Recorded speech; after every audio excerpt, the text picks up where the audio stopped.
It's no secret that the Irish Defence Forces have been facing a recruitment crisis for several years now. And in a way, it mirrors similar crises that are taking place across Europe. However, here it's reached astronomical proportions, let's just say. The government says that we're meant to have 11,500 members of the Defence Forces. Currently, we have 7,500. So we're missing targets by like nearly 40%, 30%. It's pretty bad. So last year, the government brought in a new package that basically increased the pay for members. Before, the basic salary for a cadet was 20 something thousand, and they brought it up to 41,000. So a big increase, but still pretty relatively small. And this did result in more applications, but unfortunately, it led to only around 200 new recruits. So a small bump, but small. Now, obviously, any sort of draft is politically unfeasible in Ireland. We've never had one in 100 years. I would hate it. Everyone would hate it. It's just not possible.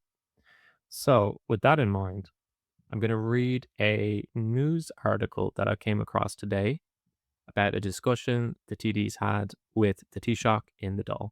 TD suggests Ireland look abroad for new Defence Forces recruits. Ireland should look to recruit new Defence Force members from abroad, a TD suggested in the Dáil today.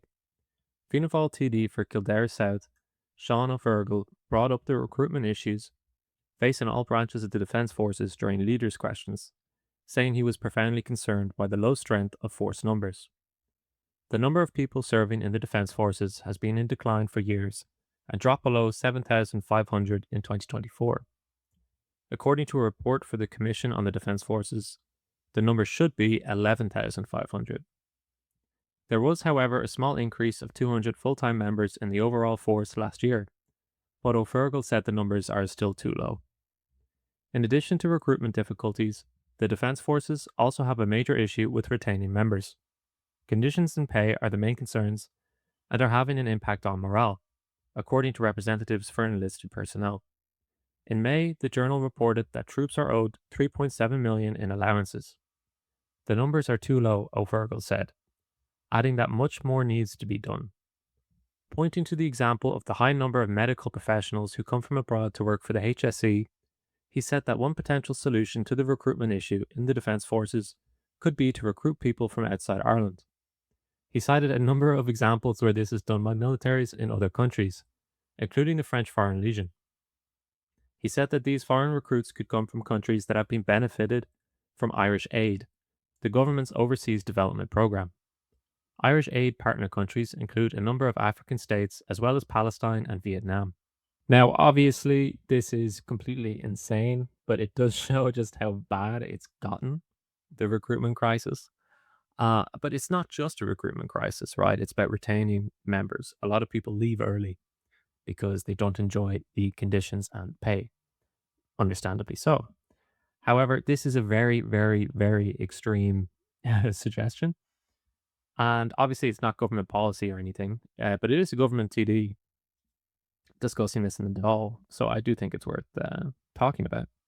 Okay, so why do I hate this? Well, first off, I I hate the idea of bringing in people from poor countries to do the labor that we don't want to do.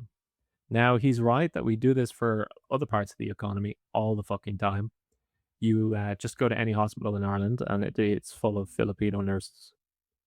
But I think it's a different thing when you're putting them in uniform, sending them to dangerous places, and you're basically using like underdeveloped countries. I mean, keep in mind that he brought up USA or Irish aid. Whoops.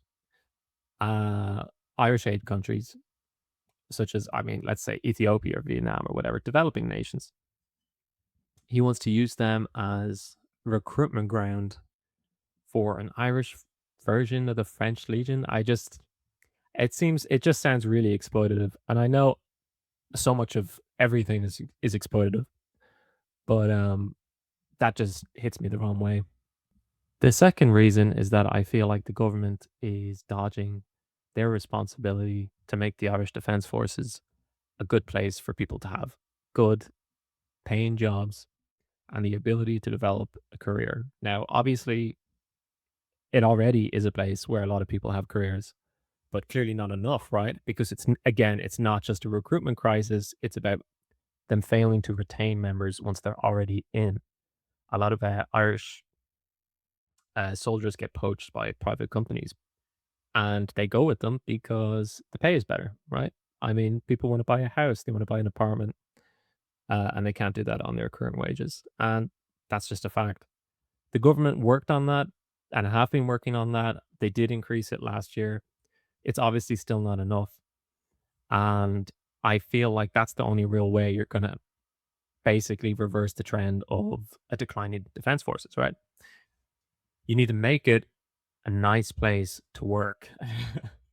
And instead of doing that, we're floating these ideas about bringing in people from developing nations to do it for us. I just I feel like they're kind of dodging their responsibility a bit there. It does go to show just how desperate the government is at the moment and how desperate the problem is, the crisis in the defense forces. I just, yeah, we got to think of something else, please.